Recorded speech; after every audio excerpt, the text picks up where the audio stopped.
Well, welcome to the Cinnabar. Now, we just got back from the Colorado Gun Collectors Association show out in Greeley, Colorado. And what a great show that was. We sold a lot of old guns there. My wife's a Colt collector. She came home with 3 really interesting Colt rifles. Maybe our next episode we'll take a look at those. But alas, I didn't come home with a single Winchester for my collection. But don't feel too bad for me, because I came home with the very best item at the show. And my new toy came with its own trailer. Let's go get it unloaded and take a look at it. Okay, so it's time to unwrap this new toy. Now, you might notice Arkansas plates on this trailer. Yep, this thing came all the way from Arkansas to Colorado. And now it's made itself 2/3 of the way across the country to its final resting place here in Oregon. And probably you can't see in there from the sunlight into that dark trailer, but let's take a little closer look. So what you're looking at here is a first generation Pratt & Whitney rifling machine, designed back in the 1860s. This is a Civil War era design rifling machine that was in the Stevens factory. Just a fascinating piece of history. Let's get it unstrapped and roll it out there into the shop and take a little closer look.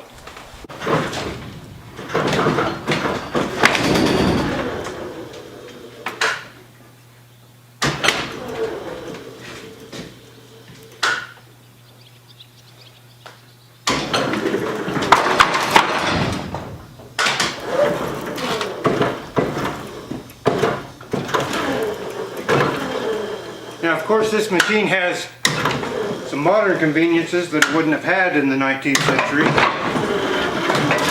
Not the least of which is this electronic pallet jack. This was used mostly for demonstrations at different shows and events, so they put this electric pallet jack on it so they could load and unload it very easily, and of course it works very nicely. Of course, we'll probably find a place here in the shop to set it up more permanently and probably just remove this. Now, here's this Pratt & Whitney rifling machine in all its glory, sitting here rifling a barrel. Now, it's hard not to notice the contrast between 1860s Civil War era machining technology, and behind us we've got CNC controlled modern milling machine.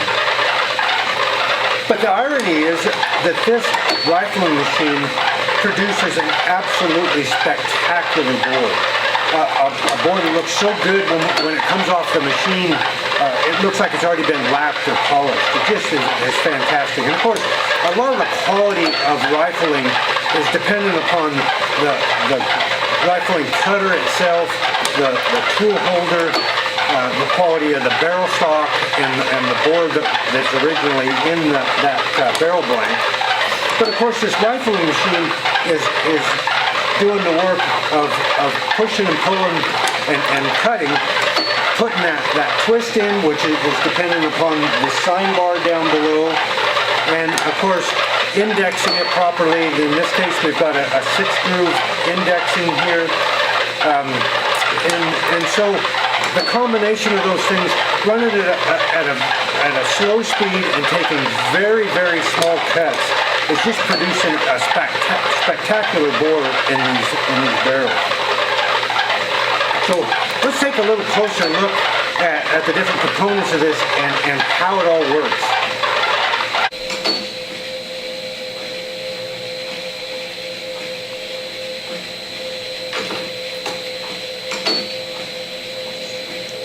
This machine's just kind of mesmerizing to watch. Drew quite the crowds over at the show, and I'm told wherever he's had it on display that it drew big crowds. Now, it's powered by an old 3-phase electric motor these days, run with a belt, and of course we're going to have to go old school and make some leather belts for it.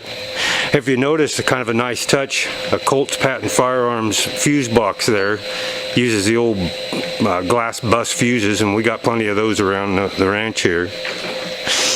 One of the nice modern conveniences about this one is in order to set this one up for single phase power to that three-phase motor, it has a variable frequency drive. So we can speed up or slow down this machine as we'd like.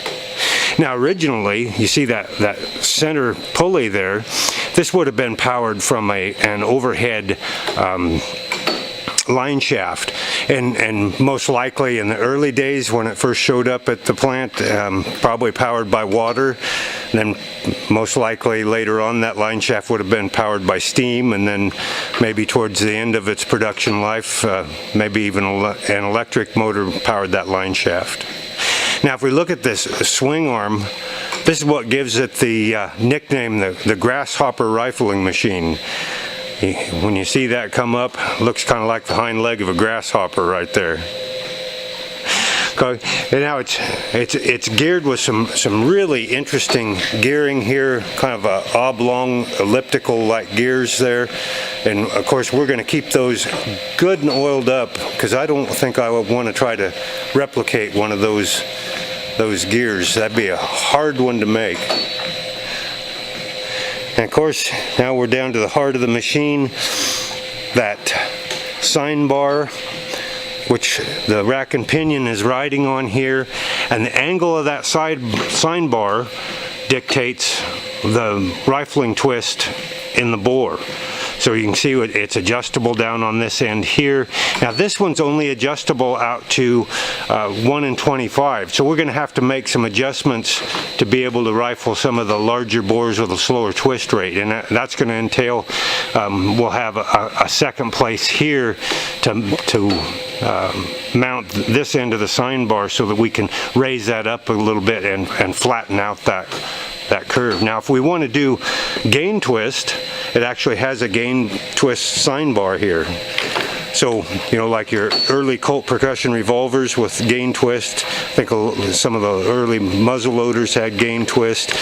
We'd have to look and see just exactly the profile of that gain twist and make a sign bar for it if this one didn't match. And it doesn't look to me like it really would match. It's not really progressive out at the end like you would expect.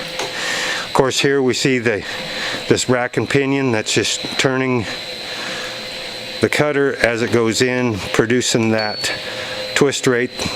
Again, this one's set up at about 1 in 12 for this 30 caliber barrel that we're rifling here today. This is about a 21-inch barrel, which would be appropriate for most of your saddle ring carbines. And we can see the ratchet system here at work. Again, this one's a 6-groove barrel, so it's ratcheted around 6 times. If we wanted to make a 66 or an early 73 barrel with 5 grooves, of course we would have to fabricate a new ratchet system to go in for that, and maybe we'll do that someday. Just depends on if I have a need for it. Okay, down here on the end is a really kind of an ingenious little ratchet system that advances the cutter, so it deepens it. So back in the day when they were running this thing automatically, this is what advances that cutter just a slight amount, about a 1/10 of a thousandth or a 10,000th each time it advances. And what would happen is on the early cutters, this is a little different cutter that we've got working right now, there would just be a wedge that sticks out the end, and we'll take a look at a couple of those here in a minute, that goes underneath the cutter. So that wedge sticks out the end of that tool holder, and then it would bump up against this stop right here, which is advancing. It's on a very, very fine thread here, and that would push that wedge in a little bit and advance that cutter just a little bit. Now this is a modern one from Pacific Tool and Gauge over in White City, and we would just occasionally, as it comes through, if we're going faster, we maybe stop it, but like this, we just turn it a little bit and advance it, and then we keep measuring the board and stop when we get finished. Really kind of an amazing old machine. The history behind it, you know, it started out life on the East Coast rifling barrels that a whole lot of them ended up out here in the Old West, and over the past 160 years it's found its home right here in the middle of the Old West, where a lot of the barrels that were rifled on this machine ended up.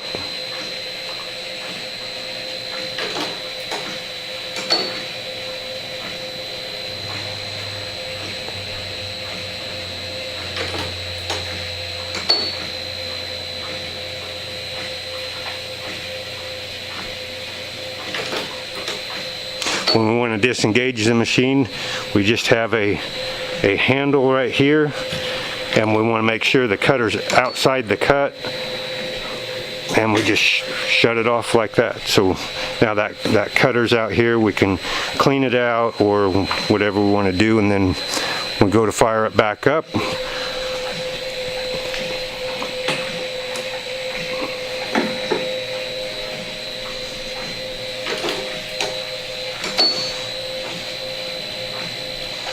Fascinating machine.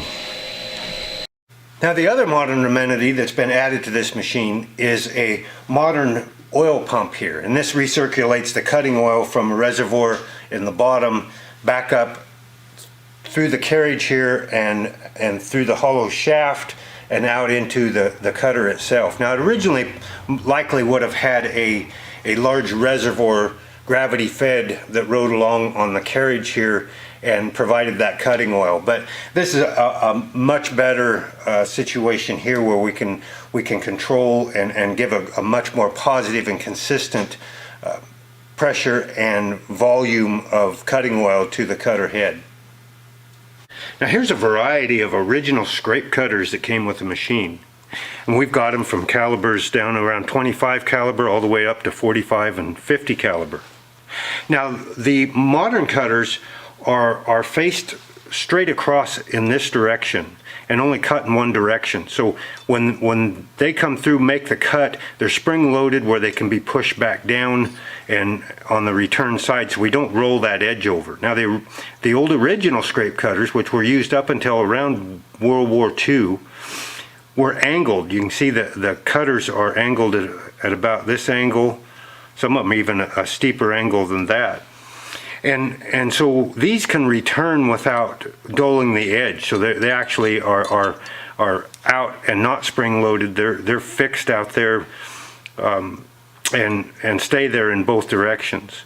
Now, here's one of these little wedges I was talking about that bump up against that stop that's returning all the time. You can see it's just a little steel rod with a very slight taper coming out here, and as it comes up against that stop that's moving out just very slightly, then it bumps up against it, pushes that wedge in, and pushes that knife up. The modern ones work very similarly, except like I say, they're spring loaded for the return side, and for these anyway, we just manually adjust them. Now, very few of these early Pratt & Whitney rifling machines survive today. Most of them were scrapped out many years ago. The fellow that I bought this from has done a lot of research on these machines, and he believes that this particular machine was installed at the Stevens Firearms plant in 1873 and remained there in operation up till 1959, when the plant was closed and auctioned off. At that time, it was purchased by George Newmarch of Newmarch Arms Company. Then he sold it many years later to a collector, and with ideas of he was going to get it running, and it went through 2 or 3 hands, and then to a fellow by the name of Doug Olson in Arkansas, who is a retired firearms designer. And he's the one that put this thing all together and got it operating. Did a wonderful job with it. You know, you might be asking yourself, well, why did somebody who's restoring firearms buy such an ancient rifling machine? And that's a good question. Of course, if you watch our channel, you know how much we enjoy history and whatnot, but this is a machine that really is a good fit for us, because it's not a high dollar, high production type machine. We enjoy the history of it. We'll be making some barrels for our own purposes. We've got a need to make barrels from time to time. We're certainly not going to use a machine like this for some kind of high production, reproduction barrel making operation. That's just not in the cards. This will be for very limited production, specialty barrels. We're a long ways from making barrels. This is just one part of the process, and we've still got a long ways to go to get it perfected for our needs and be able to make the kind of barrels with the kind of twist rates and diameters and dimensions that we need. But we may at some point in the future sell a few to fellow gunsmiths or that type of thing, probably not to the general public. Of course, rifling a barrel is just one critical step in producing a correct reproduction barrel. We're going to have to get set up with the tooling and equipment to be able to deep hole drill our barrel stock in all the different calibers that we're going to require. We're going to have to get set up to be able to profile both round and octagon barrels, clear up to maybe even 36 inch. We'll have to be able to thread and chamber barrels with all the different calibers that we're going to want. And then we're going to have to be able to get the correct stamping and stamp these barrels both as far as the correct style and the correct placement of the stamp. So really it's going to be a fascinating journey. Well, thanks for joining us today. I hope you've enjoyed today's episode. We've still got a long road to go before we start making custom finished barrels. But we'll check back from time to time as we progress along that journey and invite you folks along to join us. Until next time, happy trails from the Cinnabar.